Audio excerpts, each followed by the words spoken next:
Song সিয়া এবং জোরের সাথে কথা বলার জন্য অনাথ আশ্রমে আসে। ওদেরকে এখানেই রাখা হয়েছিল।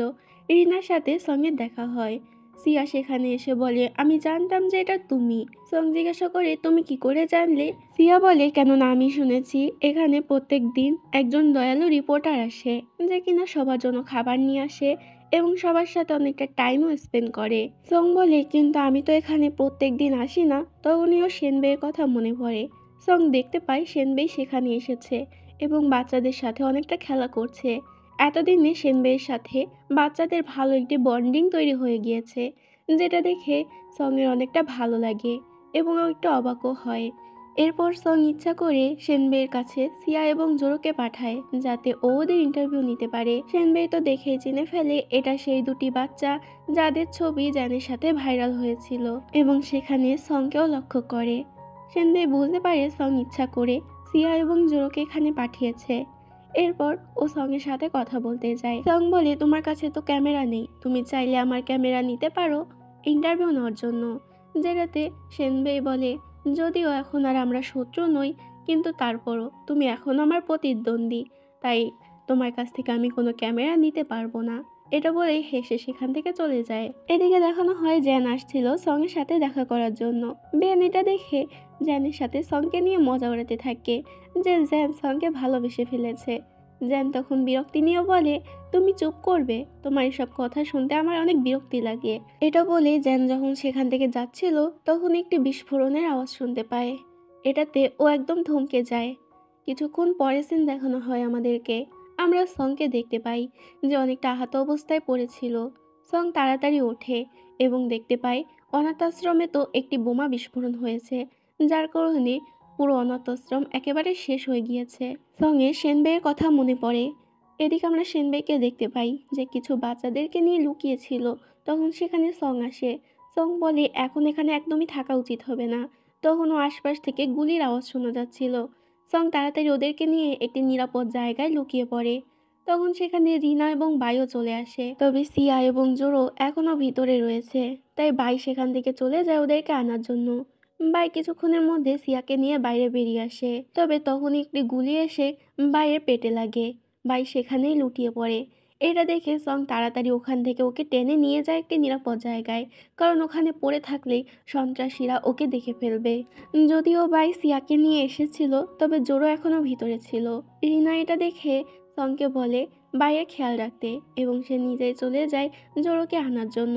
রিনা ভিতরে যাওয়ার কিছুক্ষণের মধ্যে চারদিকে অনেক গোলাগুলি শুরু হয়ে যায় এবং চারদিকে সবার আর্তনাদ শোনা যায়। এটা দেখে সং আর সহ্য করতে পারছিল না। সং মনে মনে বলে কোনো আর্মি অফিসারদেরকে এখানে পাঠিয়ে দেওয়ার জন্য। তখনই দেখা যায় সেখানে কিছু আর্মি অফিসাররা চলে এসেছে, যারা বাইকে নিয়ে তাড়াতাড়ি সেখান থেকে চলে যায়। তবে এতক্ষণে সঙের চোখে তো সবকিছু ঝাপসা দেখছিল। সং যখন অনেক কষ্টে চোখ মেলে সামনে জ্যানকে দেখতে পায় এবং কান্না করতে করতে জ্যানকে জড়িয়ে ধরে। মেলবেট হচ্ছে সবচেয়ে বিশ্বস্ত বুক মেকার, জুভেন্টাস এবং লা লিগার এর অফিসিয়াল পার্টনার।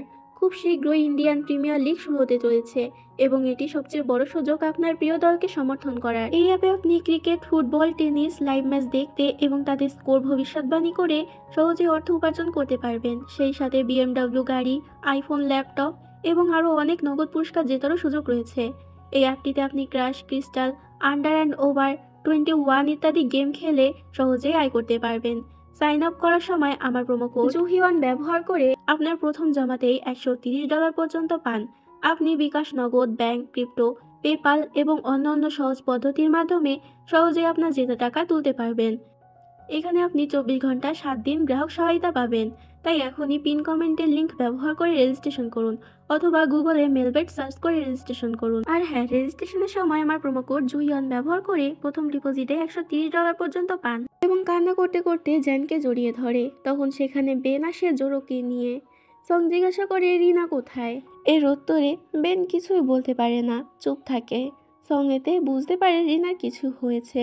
আসলে জোরোকে আনতে গিয়ে রিনা মারা গিয়েছিল। এরপরই সেখানে একটি লেডিকে দেখানো হয় যার গায়ে বোম ফিট করা ছিল। এটা দেখে জ্যান বোম ডিফিউজ করার জন্য যেতে থাকে। সং এর মনে হচ্ছিল কিছু একটা খারাপ হতে চলেছে, তাই জ্যানকে যেতে দিতে চায় না। তবে যেহেতু এটা জ্যানের দায়িত্ব ছিল, তাই জ্যান ওর কথা না শুনে সেখান থেকে বোম ডিফিউজ করার জন্য চলে যায়। কিছু বুঝে ওঠার আগেই ওই বোমটি ব্লাস্ট হয়ে যায়। এটা দেখে সং সেখানেই অজ্ঞান হয়ে যায়। সিন এখানেই কাট হয়। আমরা এরপর সংকে চায়নার হসপিটালে দেখতে পাই, যেখানে সঙের মা বাবাও ছিল। সঙে যখন জ্ঞান ফেরে তখন তো জ্যানের নাম ধরেই ডাকতে থাকে। সঙের জ্ঞান ফিরেছে এটা দেখে ওর বাবা মা অনেকটা খুশি হয়। এরপর সং বিভিন্ন জায়গায় কল লাগায় জ্যানের বিষয় জানার জন্য, তবে কিছুই জানতে পারে না। এরপর সং মিস্টার লুয়োর সাথে দেখা করতে যায় এবং জ্যানের বিষয়ে জিজ্ঞাসা করে। তবে মিস্টার লুয়ো জানায় এই কয়দিন ধরে জ্যানের সাথে নাকি তার কোনো যোগাযোগই হয়নি। সং মিস্টার লুয়োকে সবকিছু খুলে বলে যে জ্যানের সাথে কি হয়েছিল। মিস্টার লুয়ো বলে, তুমি সব কি বলছো? জ্যানের কিছুই হতে পারে না, এবং আমি যতদূর জানি জ্যান তোমাকে নিয়ে অনেক বেশি চিন্তা করে। এটা বলেই মিস্টার লুয়ো সেখান থেকে চলে যায়। যতই সে নিজেকে শক্ত দেখাক না কেন, তারও জ্যানের জন্য অনেকটা চিন্তা হচ্ছিল এবং জ্যানকে কল করতে থাকে, তবে কেউ কল ধরছিল না। এদিকে সং অফিসে আসে, সবাই ওকে ওয়েলকাম জানায়।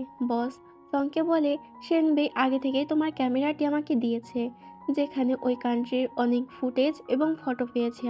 আমি ঠিক করেছি ইন্টারন্যাশনাল অ্যাওয়ার্ড কম্পিটিশনে আমি ওইগুলো সাবমিট করব। সং এতে রাজি হয়ে যায়। এরপর সং সেনবেইয়ের সাথে দেখা করতে যায়, তবে জানতে পারে সেনবেই নাকি এখানে আসেনি। কিন্তু আমরা দেখতে পাই সেনবেই সেখানেই লুকিয়েছিল। আসলেও সং এর সাথে দেখা করতে চাচ্ছিল না। সং বাড়িতে এসে কিছু ওষুধ খেয়ে নেয়, কারণ এখনো অনেক বেশি ডিপ্রেশনে চলে গিয়েছে। চারদিক থেকে শুধু ওই বাচ্চাদের আর্তনাদ এবং চোখের সামনে জ্যানের মুখ ভেসে উঠছে ও সব সময়। সং অনেকটা ভেঙে পড়ে। এদিকে আমরা মিস্টার লুয়োকে প্লেনে দেখতে পাই। আসলে তার কাছে কল এসেছিল হসপিটাল থেকে। তারা জ্যানের বিষয়ে জানায় যে জ্যান এতদিন ধরে কোমাতে ছিল এবং জ্যানের অনেক অর্গানই নষ্ট হয়ে গিয়েছে। মিস্টার লুয়ো ইস্টার্ন কান্ট্রিতে চলে আসে এবং জ্যানের এই অবস্থা দেখে অনেকটা কষ্ট পায়। এরপর জ্যানকে নিয়ে সে ফিরে আসে। এরপর আমাদেরকে কিছুদিন পরের সিন দেখানো হয়। জ্যান এখন নিজের কানে অনেকটা কম শোনে, তাই ওকে কানে মেশিন লাগাতে হয়। মিস্টার লুয়োকে ডাক্তারের কাছে আনে চেক আপ করার জন্য। ডাক্তার চেক করে জানায় যে ফুলি রিকভার করা অনেক বেশি ডিফিকাল্ট, তবে ওকে চেষ্টা করতে হবে। ডক্টর মিস্টার লুয়োকে আলাদা করে জানায় যে জ্যান শুধু ফিজিক্যালি নয় বরং সাইকোলজিক্যালভাবেও অনেকটা ভেঙে পড়েছে, তাই তাকে ওই দিক থেকেও একটু গুরুত্ব দিতে হবে। এরপর মিস্টার লুয়ো জ্যানের সাথে দেখা করতে যায়, যেখানে দেখতে পায় জ্যান তো নিজে কেবিনে বসে পাগলের মতো করছে, এমনকি মেডিসিনও ঠিক মতো নিচ্ছে না। মিস্টার লুয়ো ভিতরে ঢুকলেই জ্যান তাড়াতাড়ি গিয়ে শুয়ে পড়ে, কারণ জ্যান চাচ্ছিল না মিস্টার লুয়ো ওর এই বিষয়ে কিছু জানুক। এরপর আমরা সঙ্গে দেখতে পাই যে মিস্টার লুয়োর কোম্পানির সামনে আসে, যেখানে জ্যানের গাড়ি দেখতে পায়। এখন জ্যানের গাড়িতে অনেক বেশি ধুলোবালি জমে গিয়েছিল। সং সেখানে সে জ্যানের কথাই ভাবতে থাকে। এরপর ও যখন চলে যাচ্ছিল তখনই সেখানে জ্যান আসে, তবে দুজনের দেখা হয় না। জ্যান মিস্টার লুয়োর অফিসে এসে নিজের সমস্ত জিনিসপত্র গুছিয়ে নেয় এবং সেগুলো নিয়ে গাড়িতে ওঠে। তখনই দেখতে পায় গাড়ির কাচের সাথে ওর নিজের নাম লেখা। জ্যান বুঝতে পারে সং এখানে এসেছিল। সংকে সেখানে ইমাজিন করে জ্যান তো অনেক বেশি ইমোশনাল হয়ে যায়। ঠিক এই দিকে তখন সং বাড়িতে আসলে ওর মা তখন ওকে ডেটে যাওয়ার জন্য অনেক জোরে করতে থাকে। সং নিষেধ করলে সং এর মা বলে, তুমি ওই জ্যানের জন্য কতদিন অপেক্ষা করবে, যার কোনো খোঁজই পাওয়া যাচ্ছে না। এটা শুনে সং অনেকটা ভেঙে পড়ে এবং অনেক চিৎকার করে নিজের মায়ের সাথে কথা বলে। সং কান্না করতে করতে ঘরে গিয়ে সেখানেই শুয়ে পড়ে। এরপর সং হসপিটালে যায়, যেখানে ডক্টরের কাছ থেকে জানতে পারে সং এর মেন্টালি অবস্থা অনেক বেশি খারাপ হচ্ছে দিন দিন। সংকে নিজের এই অবস্থা ফ্যামিলির সবাইকে জানাতে হবে, তবে সং ঠিক করে সেই অবস্থা কাউকে বলবে না, কারণ সবাই ওকে নিয়ে চিন্তা করবে তাহলে। সং এর পর বাইরে আসে, যেখানে আমরা জ্যানকে দেখতে পাই। জ্যান সংকে সেখানে দেখে অনেকটা ঘাবড়ে যায় যে সং কেন সাইকিয়াট্রিস্ট দেখাতে এসেছে। তো সং এর সাথে কথা বলতে যায়, তবে ততক্ষণে সেখান থেকে সং চলে গিয়েছিল। সং যখন বাড়িতে আসে তখন দেখা যায় ওর মা অনেকটা চুপ করে আছে। সং বুঝতে পারে যে ওর মেডিকেল রিপোর্ট ওর মা দেখে ফেলেছে। সং এর মা বলে, এখন তুমি যা ইচ্ছা তাই করতে পারো, আমি তোমাকে বাধা দেব না। যেটাতে সং ঠিক করে ও আর এই শহরে থাকবে না, ও লিয়ানচেং নামে একটি শহরে চলে যাবে। তাই এয়ারপোর্টে আসে, তখনই সেখানে জ্যানকে দেখতে পায়, তবে জ্যান তো এয়ারপোর্টের ভিতরে ছিল। সং সেখানে জ্যানকে ডাকতে থাকে, তবে কাচের ওই পাশে ওর ভয়েস যাচ্ছিল না। তখন জ্যান ওকে লক্ষ্য করে এবং সেখানে আসে। দুজনই দুজনের কথা শুনতে পাচ্ছিল না। যেটাতে সং তখন জ্যানকে ওকে কল করার জন্য বলে। ততক্ষণে ফ্লাইটের টাইম হয়ে গিয়েছিল, তাই জ্যান প্লেনে উঠে পড়ে এবং সংকে কল করে। সং এতে অনেকটা খুশি হয়। পরের দিন আমরা জ্যানকে দেখতে পাই যে নিজের বাবার সাথে দেখা করতে আসে। জ্যানের বাবা জ্যানকে দেখে অনেকটা খুশি হয়ে যায়। সে এখানে জ্যানের জন্য নিজের হাতে রান্না করেছিল। জ্যানকে সেগুলো খেতে দেয়। দুজনে একসাথে ডিনার করছিল। তখনই জ্যান লক্ষ্য করে টিভিতে নিউজ হচ্ছে যে ইন্টারন্যাশনাল অ্যাওয়ার্ড কম্পিটিশনে সং নাকি ফার্স্ট হয়েছে। এটাতে জ্যান অনেকটা খুশি হয়ে যায় এবং ওয়াশরুমে আসে সংকে কল করার জন্য। তবে তখনই জ্যান নিজের বুকে কাটা চিহ্ন দেখতে পায়। এতেও আর সংকে কল করে না, কারণ নিজের এই জীবনের সাথে সংকে জড়াতে চায় না। সং সেনবেইয়ের সাথে কথা বলে এবং বুঝতে পারে সেনবেইয়ের অবস্থা ঠিক ওর মতো হয়েছে। এখন সেনবেই ইস্টার্ন কান্ট্রি সম্পর্কে কিছুই শুনতে পারে না, কারণ যখনই ও শোনে তখন ওই বাচ্চাদের আর্তনাদ ওর কানে ভেসে ওঠে। সং এখানে সেনবেইকে অনেকটা সান্ত্বনা দেওয়ার চেষ্টা করে, তবে সেনবেই সেখান থেকে চলে যায়। এইদিকে জ্যান যখন একা বাড়িতে ছিল তখনই টিভিতে নিউজ করা হচ্ছিল ইস্টার্ন কান্ট্রি সম্পর্কে। এটা দেখে জ্যান অনেকটা ভেঙে পড়ে, কারণ ওর অবস্থাও সং এবং সেনবেইয়ের মতো ছিল। সবাই মিলে সংকে কনগ্রাচুলেশন জানায়, কারণ ও ফার্স্ট হয়েছে। ডক্টর পেয়েও তো সংকে কল করে অভিনন্দন জানায় এবং জ্যানের বিষয়েও জানায় যে জ্যানের অবস্থা নাকি অনেক বেশি খারাপ ছিল। এটা তো একটা মিরাকেল হয়েছে যে জ্যান এখনো বেঁচে রয়েছে। এটা শুনে সং অনেকটা অবাক হয়। এরপর সং বাড়িতে চলে আসে। অনেকেই সঙ্গে ফোন করে অভিনন্দন জানিয়েছে, শুধুমাত্র জ্যান ছাড়া, তাই ওর মন একটু খারাপ ছিল। ঠিক তখনই জ্যানের কল চলে আসে, যেটা দেখে সং অনেকটা খুশি হয়। জ্যান কল করে বলে, তুমি কেমন আছো? সং মিথ্যা বলে দেয়, হ্যাঁ ও খুব ভালো আছে। জ্যান তখন রেডিওতে ওই গানটা ছেড়ে দেয় যে গানে ওরা আগেরবার ডান্স করেছিল। এটাতে সং অনেকটা খুশি হয়। জ্যান জিজ্ঞাসা করে, তুমি কি আবারও একসাথে নাচতে চাও? সং এটাতে অনেকটা খুশি হয়ে হ্যাঁ বলে। এরপর ওরা দুজন জানলার কাছে গিয়ে একসাথে ওই গানটা এনজয় করতে থাকে। পরের দিন জ্যান চলে যায় ইউ এর স্কুলে। ইউ হচ্ছে ক্যাপ্টেন জিয়াং এর ভাই। তো এখানে ইউ এর টিচার তো জ্যানকে ইউ এর বিরুদ্ধে অনেকটা নালিশ করে যে ইউ নাকি ঠিক মতো পড়াশোনা করে না। এরপর সেখানে মিস্টার লুও আসে। জ্যানের কথা থেকে আমরা জানতে পারি জিয়াং সেদিনকেই ওই ইনসিডেন্টে মারা গিয়েছে এবং এই কারণে জ্যান মেন্টালি এতটা ভেঙে পড়েছে, কেননা জিয়াং তো ওর জন্যই হপ্প সিটিতে গিয়েছিল। যাই হোক, তখনই জ্যান খেয়াল করে সবাই তো সংকে নিয়ে বাজে কমেন্ট করছে। সবাই বলছে যে এখানে বাচ্চাদের ছবি দেখা যাচ্ছে যারা খেতে পাচ্ছে না এবং অনেকটা দুর্দশায় আছে। তারপরও সং কী করে তাদেরকে সাহায্য না করে তাদের ফটো ক্লিক করতে পারে। সবাই মিলে তো সং এর মনুষ্যত্বের উপরে আঙুল তুলছিল। এইসব কিছু যখন সং দেখতে পায় তখন অনেকটা ভেঙে পড়ে এবং সেখান থেকে বেরিয়ে আসে। সং মন খারাপ করে একটি জায়গায় বসেছিল। তখন সেখানে আমরা জ্যানকে দেখতে পাই।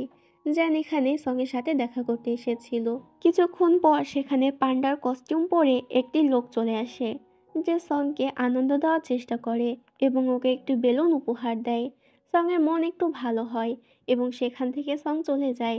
আমরা দেখতে পাই এটা অন্য কেউ নয় বরং জ্যান ছিল। বাড়িতে এসে জ্যান দেখতে পায় যে এখনও সবাই মিলে ব্যাড কমেন্ট করে যাচ্ছে সঙের বিরুদ্ধে। এদিকে সেনবের এটা আর সহ্য হয় না। ও ঠিক করে সবাইকে রিপ্লাই পোস্ট করবে, তবে তাতে বেশি কোনো লাভ হয় না। সবাই তো সবার মতো ব্যাড কমেন্ট করেই যাচ্ছিল।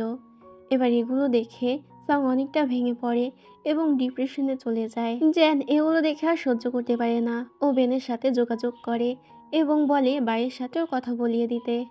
বাই এখন একজন আর্মি অফিসার হয়ে গিয়েছে। জ্যান বাইকে সবকিছু খুলে বলে এবং বলে যে সবার কাছে এটা তুলে ধরতে সং ওই সময় সবার জন্য কি কি করেছে। বাই এটাতে রাজি হয়ে যায় এবং নিজে একটি আর্টিকেল লিখতে শুরু করে সংকে নিয়ে। সব কিছু জানায় সবাইকে যে সং ইস্টার্ন কান্ট্রিতে এসে সবাইকে কীভাবে সাহায্য করেছে। এবার এগুলো দেখে সবাই সবটা বিশ্বাস করে নেয় এবং সঙের অনেকটা প্রশংসা করতে থাকে। সং এবার একটু ঠিক হয় এবং ও জ্যানকে মেসেজ করে বলে, বাই আমাকে সব কিছু বলেছে যে তুমি ওকে আমাকে সাহায্য করতে বলেছ। তবে তখন জ্যানের অবস্থা অনেকটা খারাপ ছিল, যার কারণে ও রিপ্লাই দিতে পারে না। সং মনে করে হয়তো এখন জ্যান অনেকটা ব্যস্ত রয়েছে। পরের দিন জ্যান চলে যায় হসপিটালে। ডাক্তার বলে ওর মেন্টালি অবস্থা দিন দিন অনেক বেশি সিরিয়াস হচ্ছে। জ্যান বলে, এমন কোনো ওষুধ আছে কি যেটা দিয়ে আমি তাড়াতাড়ি সুস্থ হতে পারবো? আসলে আমি না একজনের সাথে দেখা করতে চাই, আর আমি চাই না সে আমাকে এই অবস্থায় দেখুক। ডক্টর হেসে বলে, জানের সুস্থতা এখন জানের নিজের হাতে। যদি ও নিজে সুস্থ হতে চায় তাহলে সবকিছু সম্ভব। এরপর সং জানকে মেসেজ করে এবং একটি রেস্টুরেন্টে দেখা করতে বলে। জান হ্যাঁ বলে দেয়। এরপর সং গিয়ে ওই রেস্টুরেন্টে বসে থাকে জানের জন্য। তবে জান যখন যাচ্ছিল তখনই ওর কাছে কল আসে যে ইউকে নাকি পুলিশ ধরে নিয়ে গিয়েছে। তাই তাড়াতাড়ি পুলিশ স্টেশনের দিকে রওনা দেয় জান। এদিকে সং তো ওর জন্য অনেকক্ষণ ধরে অপেক্ষা করছিল। দেখতে দেখতে রাত হয়ে যায়। জান রেস্টুরেন্টের সামনে আসে, দেখতে পাই রেস্টুরেন্টটি তো বন্ধ করে দেওয়া হচ্ছে। জান এতে সংকে কল করে এবং ক্ষমা চায়। সং বলে ক্ষমা চাওয়ার দরকার নেই, আসলে আমি নিজে ওখান থেকে চলে এসেছিলাম অনেক আগে। তবে জান দেখতে পাই সং তো কেবলই রেস্টুরেন্ট থেকে বের হচ্ছে, অর্থাৎ সং এতক্ষণ ধরে জানের জন্য অপেক্ষা করছিল। জান বলে, আচ্ছা তাহলে তুমি বাড়ি চলে গিয়েছো? তাহলে তো আমি ফাউ ফাউ এতটা চিন্তা করছিলাম। সং বলে হ্যাঁ। জান বলে, আচ্ছা তুমি কি একটি স্কার্ফ পরে এসেছো? সং এটাতে অবাক হয়ে যায় এবং পিছন দিক ফিরে জানকে দেখতে পায়। জানকে এখানে দেখে সং অনেকটা খুশি হয় এবং ওর কাছে যায়। সং জিজ্ঞাসা করে, তোমার কানে কি হয়েছে? জান মিথ্যা বলে দেয়, এটা তেমন কিছু না, শুধু একটু ইনজুরি হয়েছে। জানের পর সংকে নিয়ে যেতে থাকে। একটি গাড়ি এসে সঙের গায়ে লাগতে যাবে, তবে জান সময় মতো ওকে বাঁচিয়ে নেয়। ওরা দুজন একটি রেস্টুরেন্টে আসে। সং আবারও জিজ্ঞাসা করে, তোমার কানে কি খুব বেশি ব্যথা হচ্ছে? জান বলে না, তবে যখন একটু বেশি শব্দ হয় তখন একটু কষ্ট হয়। পরের দিন সং যখন ডক্টরের কাছে যায়, ডক্টর বলে সং এখন আস্তে আস্তে অনেকটা সুস্থ হচ্ছে। সং বলে, আমি এখন আবার ওয়েস্টার্ন কান্ট্রিতে যেতে চাই। ডক্টর বলে, এটা করা একদমই উচিত হবে না, তাহলে তুমি আরো বেশি ট্রমার মধ্যে দিয়ে যাবে। সং এটাতে কিছুই বলে না এবং চুপ থাকে। এদিকে জ্যান এসেছিল ইউ এর সাথে দেখা করতে। জিয়াংয়ের মৃত্যুর পরে ইউ তো আরো বেশি উগ্র হয়ে গিয়েছে। ও কিছুতেই জানের সাথে কথা বলতে চাচ্ছিল না। জান বলে, আমি শুধু তোমাকে একটি কথাই বলবো আর একটি জিনিস দেবো, এছাড়া আর বেশি কিছু না। এটা বলে ও একটি জ্যাকেট দেয় ইউকে। আসলে জিয়াং মরার আগে এটা গিফট হিসেবে ইউয়ের জন্য কিনেছিল ওকে দেবে বলে, তবে দিয়ে যেতে পারেনি। এটাতে ইউ এবার একটু শান্ত হয় এবং শান্ত হয়ে জানের সাথে কথা বলে। জান সেখান থেকে চলে গেলে সেখানে সং আসে। সং সেখানে এসে ইউয়ের সাথে কথা বলার চেষ্টা করে, তবে ইউ রেগে গিয়ে ওকে ধাক্কা মারে, যার কারণে সং ব্যথা পেয়েছিল। তখনই জ্যান আসে এবং ইউয়ের উপর অনেকটা রাগ দেখায়। ইউ উল্টো ওর উপরে রাগ দেখিয়ে সেখান থেকে চলে যায়। জ্যান সংকে নিয়ে গাড়িতে আসে এবং ওকে ওষুধ লাগিয়ে দেয়। জ্যান সংকে ইউয়ের বিষয়ে সবকিছু জানায় যে ও হচ্ছে জিয়াংয়ের ভাই।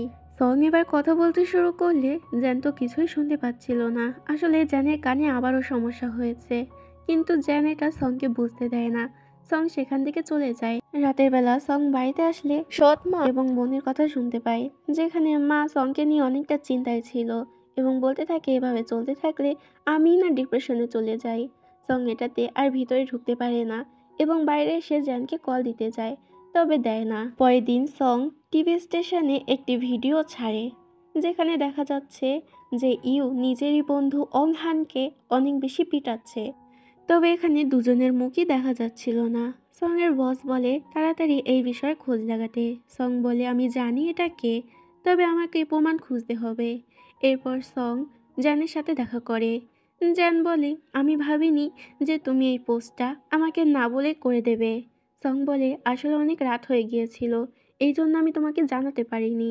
তবে এখনও জ্যানের বিশ্বাস হচ্ছে না যে ওটা ইউ, তাই ও ইউ এর কাছে যায় এবং জিজ্ঞাসা করে, যেখানে ইউ বলে হ্যাঁ ওই ওকে মেরেছে। জ্যান বিশ্বাস করে না এবং বলে, তুমি আমাকে বিশ্বাস করো এবং সকল সত্যি বলো। তবে ইউ বলে, তুমিও আমার ভাইয়ের মতো, তোমাকে আমি বিশ্বাস করতে পারবো না। এটা বলে ইউ সেখান থেকে চলে যায়। সং জ্যানকে বোঝাতে থাকে যে ওই বাচ্চাটা ইউই ছিল, যে অংহানকে বুলি করেছে। তবে জ্যান এটা বিশ্বাস করে না এবং সঙের উপরে রাগ করে সেখান থেকে চলে যায়, যেটাতে সঙের খারাপ লাগে। রাতের বেলা সং যখন বাড়িতে আসে তখন ওর বাবা মাও বলে ওই পোস্টটা ডিলিট করে দিতে, কেননা সঙের বোন ইয়াং ওই একই স্কুলে পড়ে এবং স্কুলের রেপুটেশন খারাপ হওয়ার কারণে ইয়াংকে অনেকটা কষ্ট সহ্য করতে হচ্ছে। সং এখানে স্পষ্টভাবে জানিয়ে দেয় যে ওই পোস্ট ডিলিট করবে না, কেননা এরা করলে যে স্টুডেন্টকে বুলি করা হয়েছে তার জন্য এটা অন্যায় হবে। এরপর সং কষ্ট পেয়ে সেখান থেকে বেরিয়ে আসে এবং একটি টানেল দিয়ে হাঁটতে থাকে। জ্যান সঙের কাছে কল করে, জিজ্ঞাসা করে কোথায় আছো তুমি। সং বলে, তুমি জেনে কি করবে। এতে জ্যান উত্তরে বলে, কেন না, আমি তোমার বিষয়ে কেয়ার করি। সং তখন বলে দেয় যে ও কোথায় আছে। কিছুক্ষণ পর সেখানে জ্যান আসে। জ্যান এসে সঙের পাশে বসে। সং জিজ্ঞাসা করে, আচ্ছা আমি কি সত্যি ভুল করছি? ইউকে কি কষ্ট দিচ্ছি আমি? জ্যান বলে, তুমি কোনো ভুল করনি, তবে আমি এটা বলবো, ইউ কখনো এমন কাজ করেনি। তুমি এটা ভুল ভাবছো, ইউ এমন ছেলে না। সং রেগে বলে, তুমিও বাকিদের মতো। আমি নিজের চোখে দেখেছি যে ইউ ওয়াংহানকে বুলি করছে, তাহলে তুমি এটা কি করে বলতে পারো? মানছি ইউ এর ভাই জিয়াং মারা গিয়েছে, যার কারণে ও এখন ডিপ্রেশনের মধ্যে আছে, তবে এই প্রভাব তো অংহানের উপরে পড়তে দিলে চলবে না। এতে অংহানের কি দোষ? এটা শুনে জ্যান আর কিছুই বলতে পারে না। জ্যান বলে, আমি আগেই বুঝেছিলাম যে তুমি উপর থেকে যতটাই সফট দেখাও না কেন, ভিতর থেকে ততটাই স্ট্রং। তবে এতটা স্ট্রং তা আমি ভাবিনি যে তুমি আমার সম্পর্কে এরকম কিছু ভাবতে পারো। এটা বলে জ্যান সেখান থেকে রাগ করে চলে যায়। সং বাড়িতে আসে এবং ভাবতে থাকে ও কি সত্যিই ভুল করছে। পরের দিন আমরা জ্যানকে দেখতে পাই যে খুঁজে বের করে ওই ছেলেদের যারা আসলে অংহানকে বুলি করেছিল। দেখতে পাই ওদের একজনের গায়ে তো ইউএর সেই জ্যাকেটটা যেটা জিয়াং ইউকে দিয়েছিল। জ্যান ওই জ্যাকেটটা ওদের কাছ থেকে কেড়ে নেয় এবং সেখানে ইউয়ের জন্য অপেক্ষা করতে থাকে। এদিকে সংকে দেখানো হয় যে অংহানের সাথে দেখা করতে এসেছিল। অংহানকে জিজ্ঞাসা করে, তুমি সত্যি করে বলো যে ইউই তোমাকে ওই দিন বুলি করেছিল। তোমার ভয় পাওয়ার দরকার নেই, আমি তো নিজের চোখে দেখেছি যে ইউ তোমাকে মেরেছে। অংহান এবার সত্যি কথা বলে যে ইউ ওকে মারিনি, বরং ইউ হচ্ছে ওর বেস্ট ফ্রেন্ড, যে কিনা ওকে সবসময় সবার কাছ থেকে প্রোটেক্ট করতো। এদিকে দেখানো হয় ইউ এর সাথে জ্যানের দেখা হয়। জ্যান জিজ্ঞাসা করে, এবার তো সত্যি কথা বলে দাও। ইউ এবার ইমোশনাল হয়ে যায়। অংহানও তখন সঙ্গে সত্যি কথাই বলছিল। সিন ফ্ল্যাশব্যাকে চলে যায়। আমরা দেখতে পাই ওই বুলি করা ছেলেদের কথা মতো অংহান ইউ এর জ্যাকেটটি চুরি করে ওদের কাছে দিয়ে দেয়। ইউ যখন এটা জানতে পারে তখন অনেক বেশি রেগে যায় এবং ওকে মারতে যায়, তবে মারে না। তবে এই ভিডিও আবার পিছন থেকে ওই ছেলেগুলো করে নিয়েছিল এবং ওরা ওটা অংহানকে দেয় আর বলে এটা একজন রিপোর্টারের কাছে দিয়ে দিতে, তাই অংহান ওটা সঙ্গের কাছে দিয়েছিল। সং বুঝতে পারে ও বিশাল বড় ভুল করেছে। যদি এখনই ও নিজেকে শুধরে না নেয় তাহলে ইউয়ের জীবনটা নষ্ট হয়ে যাবে। রাতের বেলা সং রাস্তা দিয়ে মন খারাপ করে যাচ্ছিল, তখন সেখানে জ্যানকে দেখতে পায়। জ্যানকে দেখে সং তাড়াতাড়ি ওর কাছে আসে এবং জ্যানকে কিছু বলার সুযোগ না দিয়েই কান্না করে দেয়। সং বলে, আমি অনেক বড় একজন মিথ্যাবাদী, সবসময় তোমাকে মিথ্যা কথা বলেছি। আমি যখনই বলেছি আমি একদম ঠিক আছি, অনেক খুশি আছি, কিন্তু আমি মিথ্যা বলেছি, আমি খুশি ছিলাম না। আমি যখনই বলেছি আমি আমার ফ্যামিলি, জব সব কিছু নিয়ে অনেক বেশি হ্যাপি আছি, তখনও তোমাকে মিথ্যাই বলেছি, আমি আসলেই খুশি ছিলাম না। জ্যান বলে, আমিও তোমাকে মিথ্যা কথা বলেছি যে আমি খুব সামান্য একটু আঘাত পেয়েছি, তবে এটা পুরোটাই মিথ্যা। আমি এমন আঘাত পেয়েছি যার কারণে আমি আর কখনোই আর্মি অফিসার হতে পারবো না। সং বলে, এখন আমরা দুজন দুজনকে কথা দিচ্ছি যে কখনোই আমরা একে অপরকে মিথ্যা বলবো না। তোমার মধ্যে যা কষ্ট থাকবে সে কষ্ট আমারও, এবং আমার যা কষ্ট থাকবে সেটা তোমারও। এটা বলেই সং জ্যানকে জড়িয়ে ধরে। এরপর সং নিজের বাড়িতে নিয়ে আসে জ্যানকে। ওখানে বসতে বলে ও চেঞ্জ করার জন্য চলে যায়। জ্যান সেখানে ওই বেলুনটি দেখতে পায় যেটা ও সংকে দিয়েছিল। কিছুক্ষণ পর সেখানে সং আসে। জ্যানের কথা থেকে সং বুঝতে পারে জিয়াংয়ের মৃত্যুর জন্য জ্যান এখনো নিজেকেই দায়ী করে, যার কারণে জ্যান এখনো মানসিকভাবে সুস্থ হতে পারছে না। এটা বুঝতে পেরে সং এর অনেকটা খারাপ লাগে। সং জিজ্ঞাসা করে, এখনো কি তুমি ভয় পেয়ে আছো? জ্যান বলে, হ্যাঁ, আমার ভিতরে এখনো অনেক ভয় রয়েছে। সং বলে, তুমি ভয় পেও না, আমি তোমার সাথে আছি এবং সবসময় থাকবো। জ্যান হেসে বলে, আমি না আবারও আমার আগের জীবনে ফেরত যেতে চাই, যেখানে আমি একজন আর্মি অফিসার ছিলাম এবং সবাইকে সাহায্য করতাম। তবে এটা কি আর কখনোই সম্ভব হবে? সং বলে, চিন্তা করো না, মানুষ চাইলে কি না করতে পারে। যদি তুমি মন থেকে কিছু চাও তাহলে সেটা অবশ্যই পূরণ হবে। তখনই সঙের পাশের বাসার একজন দাদি সঙের সাথে দেখা করতে আসে। মূলত সে শুয়ে সুতা ঢুকাতে পারছিল না, এই কারণে সঙের কাছে এসেছিল সাহায্য চাইতে। তবে সঙের চোখে একটু সমস্যা হয়েছিল, যার কারণে ও ওটা করতে পারছিল না। জ্যান সেখানে আসে এবং বলে, আমি হেল্প করে দিচ্ছি। জ্যানকে এখানে দেখে দাদি মনে করে হয়তো জ্যান সঙের বয়ফ্রেন্ড হবে।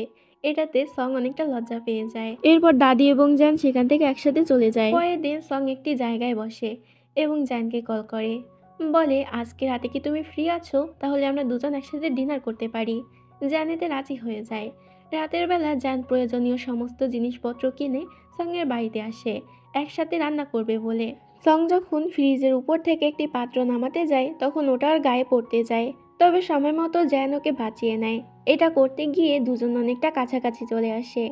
এবার জ্যান আর নিজেকে কন্ট্রোল করতে পারে না, সংকে চুমু দিয়ে বসে। বলে, সং সত্যি আমি তোমাকে অনেক বেশি লাইক করি। সংও নিজেকে আর সামলাতে পারে না এবং জ্যানকে কিস ব্যাক করে। এরপর দুজন একসাথে রান্না করতে যায়, যেখানে সং জ্যানকে জানায় ও নাকি ওর চাকরিটা ছেড়ে দিয়েছে, কেননা ও নিজের চাকরি নিয়ে একদমই হ্যাপি ছিল না। জ্যান বলে, আমি সবসময় তোমাকে সাপোর্ট করব, যেটাই তুমি খুশি থাকবে সেটাই তুমি করো, কিন্তু নেক্সট ডে তুমি কি করবে এটা কি ভেবেছো? সং বলে, না এখনো ভাবিনি। জ্যান বলে, আমি যতদূর জানি তুমি বই লিখতে অনেক পছন্দ করো, তাহলে তুমি নিজের জব হিসেবে এটাই সিলেক্ট করতে পারো। সং খুশি হয়ে বলে, তুমি একদম ঠিক বলেছ, আমি বই লিখতে অনেক পছন্দ করি। এরপর দুজন ওখানে অনেক সুন্দর টাইম স্পেন্ড করে। পরের দিন সং এবং জ্যান যখন রাস্তা দিয়ে যাচ্ছিল তখনই সেখানে পান্ডার কস্টিউম পরে একটি লোক যাচ্ছিল, যেটা দেখে সং হাসতে থাকে। জ্যান ওকে দেখে মুচকি মুচকি হাসে। সং জিজ্ঞাসা করে, তুমি আমাকে দেখে হাসছো কেন? উত্তরে জ্যান কিছুই বলে না। এরপর জ্যান সংকে বাড়িতে ছেড়ে দেয়। রাতের বেলা সং তো লুকিয়ে লুকিয়ে জ্যানকে মেসেজ করছিল এবং মুচকি মুচকি হাসছিল, যেটা দেখে সঙের বোন ইয়াং বুঝতে পারে যে ওর বোন প্রেম করছে। সং যখন ইয়াংকে লক্ষ্য করে তখন অনেকটা লজ্জায় পড়ে যায়।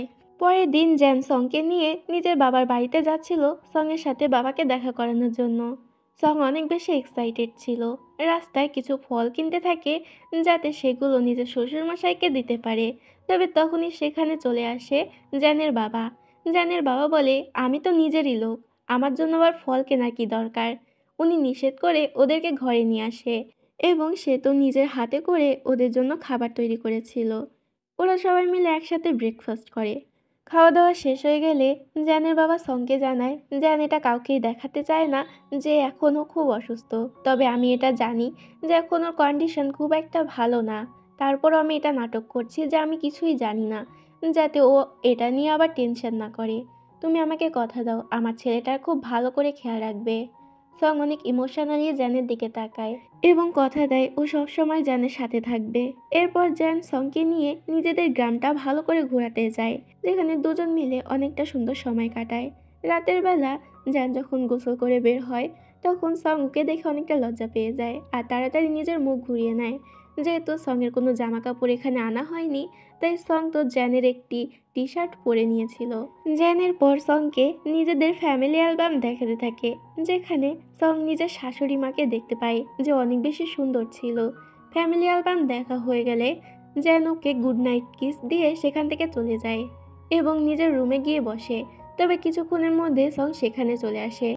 সং জ্যানের কোলে বসে এবং বলে, আমার ঘুম আসছে না, যেটাতে জ্যান সোজা ওকে কোলে করে নেয় এবং রুমে নিয়ে এসে আবারও শুইয়ে দেয়। জ্যান সংকে কিস করে এবং সং তো জ্যানকে জড়িয়ে ধরে, বলে আজকে রাতটা ওর সাথেই থাকতে।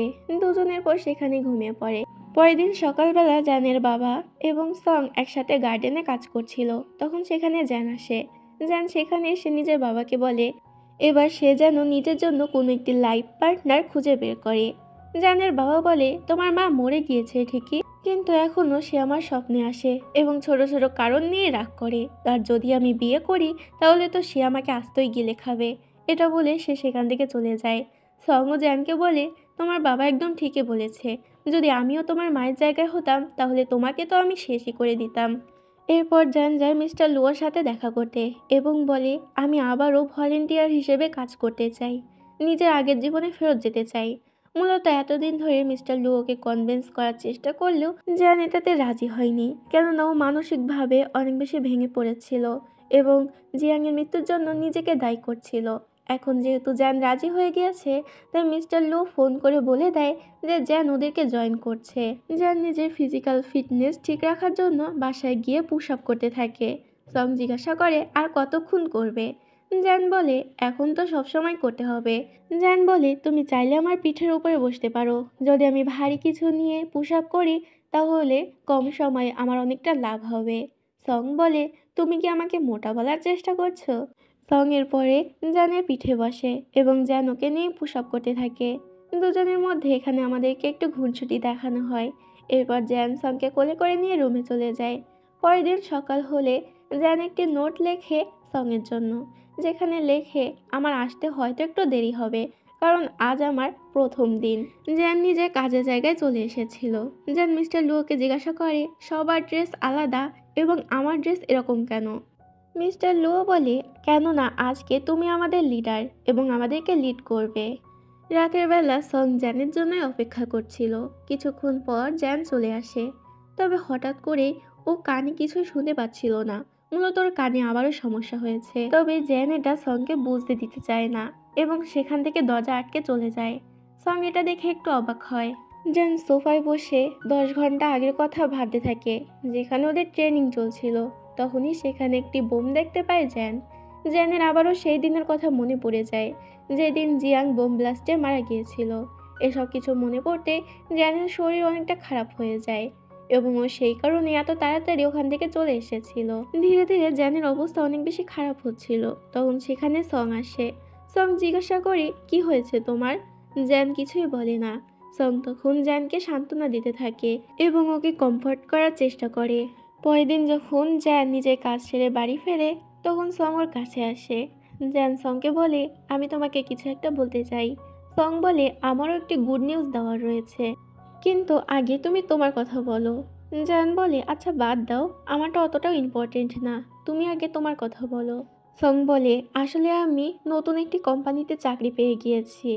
তবে সমস্যা হলো এটা যে আমাকে দিয়ানজেংয়ে গিয়ে কিছুদিনের জন্য থাকতে হবে। জ্যান বলে, তো ঠিক আছে, আমি তোমাকে কালকে এয়ারপোর্টে পৌঁছে দেবো। তো এর বদলে তুমি আমাকে কি রিওয়ার্ড দেবে? সং বলে, আমি তোমাকে এক্ষুনি রিওয়ার্ড দিচ্ছি। এটা বলে ওকে কিস করে দেয়। পরের দিন জ্যান সংকে নিয়ে এয়ারপোর্টে চলে যায় ওকে পৌঁছে দেওয়ার জন্য। জ্যানকে ছেড়ে যেতে সঙের মন অনেকটা খারাপ হচ্ছিল, তবে কোনো উপায় ছিল না। এরপরও বাসে উঠে যায়, যেখানে ওর মন খারাপ ছিল জ্যানের জন্য। তবে হঠাৎ করেই সেখানে জ্যান চলে আসে। সঙের পাশে থাকা লোকটিকে উঠিয়ে দিয়ে নিজে সঙের পাশে বসে। সং জিজ্ঞাসা করে, তুমি কি করে এখানে আসলে? জ্যান বলে, আসলে মিস্টার লুওকে বলে আমি কিছুদিনের জন্য ছুটি নিয়ে নিয়েছি, আবার রবিবার ফিরে আসব। সং অনেক বেশি খুশি হয়ে যায়। এরপর দুজনে পৌঁছে যায় দিয়ানচেংয়ে। ওরা দুজনে একটি হোটেলে ওঠে। সং তো অনেক বেশি খুশি ছিল জ্যান ওর সাথে এসেছে। রাতের বেলা যখন জ্যান ঘুমাচ্ছিল, স্বপ্ন দেখে জিয়াংকে নিয়ে। এটাতে অনেক বেশি প্যানিক করতে থাকে, তাই পরের দিনই একবার হসপিটালে গিয়ে ডক্টর দেখিয়ে নেয়। যাই হোক, আজকে ছিল সঙের ওয়েলকাম পার্টি ওর কোম্পানিতে, যার কারণে সং তো সেখানে জ্যানকেও নিয়ে যায়। জ্যানকে দেখে সবাই অনেকটা অবাক হয়ে যায়, কারণ জ্যান একজন ভলেন্টিয়ার আর্মি অফিসার ছিল। জিজ্ঞাসা করে যে ওদের মধ্যে সম্পর্ক কী করে শুরু হলো। সং বলে, আসলে আমি ওকে দেখে প্রথমবারই প্রেমে পড়ে গিয়েছিলাম। সবাই তো এটা শুনে হেসে দেয়। এরপর সবাই একসাথে ডিনার করে। এরপর কিছুদিন পার হয়ে যায়। জ্যানের ছুটিও শেষ হয়ে গিয়েছিল, যার কারণে ও লিয়ানচেংয়ে ফেরত চলে আসে এবং এয়ারপোর্টে এসে সংকে মেসেজ করে জানিয়ে দেয় যে ও ঠিকঠাক পৌঁছে গিয়েছে। লিয়ানচেংয়ে এসে ও প্রথমে ইউয়ের সাথে দেখা করে। এখানে ইউকে অনেক বড় একটি সত্যি কথা জানায় জ্যান, যে ওই দিন নাকি জিয়াং জ্যানকে বাঁচাতে গিয়ে মারা গিয়েছিল।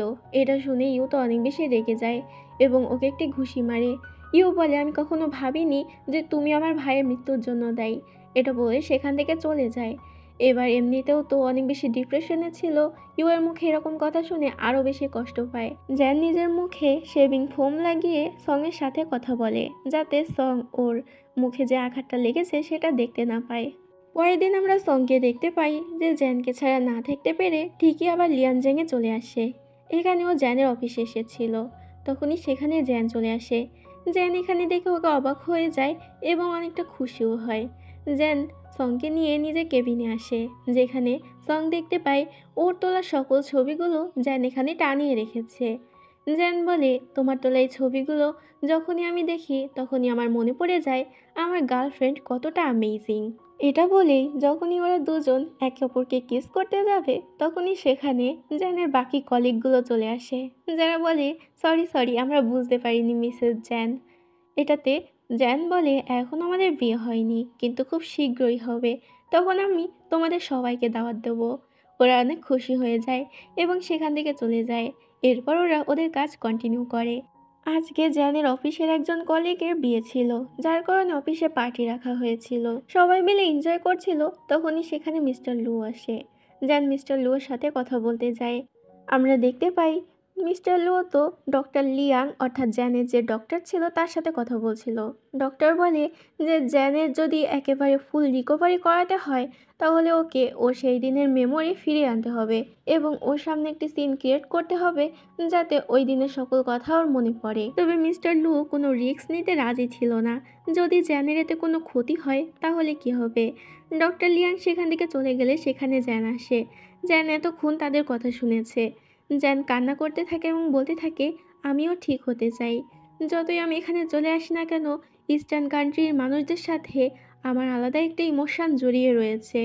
আমি আবারও ইস্টার্ন কান্ট্রিতে ফেরত যেতে চাই, নর্মাল মানুষ হিসেবে থাকতে চাই। এই জীবন আমি আর নিতে পারছি না। মিস্টার লু করুণ নজরে জ্যানের দিকে তাকিয়ে থাকে। যাই হোক, এরপর ওরা বিয়ে অ্যাটেন্ড করে। সবাই মিলে অনেকটা এনজয় করছিল। জ্যান তখন হঠাৎ করে সংকে বলে ওঠে, তোমার চোখগুলো অনেক বেশি সুন্দর। সং বলে, সত্যি? জ্যান বলে, কিন্তু আমার থেকে বেশি না। সং এর উত্তরে বলে, হ্যাঁ তুমি ঠিক বলেছ, তোমার চোখগুলো আমার থেকেও বেশি সুন্দর। এটা শুনে আশেপাশের সবাই তো হাসতে শুরু করে। সং বলে, আমি কি এমন বললাম যে সবাই এভাবে হাসছে? জ্যান উত্তরে বলে, এটা একটা গেম ছিল, তোমাকে কেন জিজ্ঞাসা করতে হতো, এটা বলতে হতো না। সং বলে, ঠিক আছে তাহলে আমরা আবার রিপিট করি।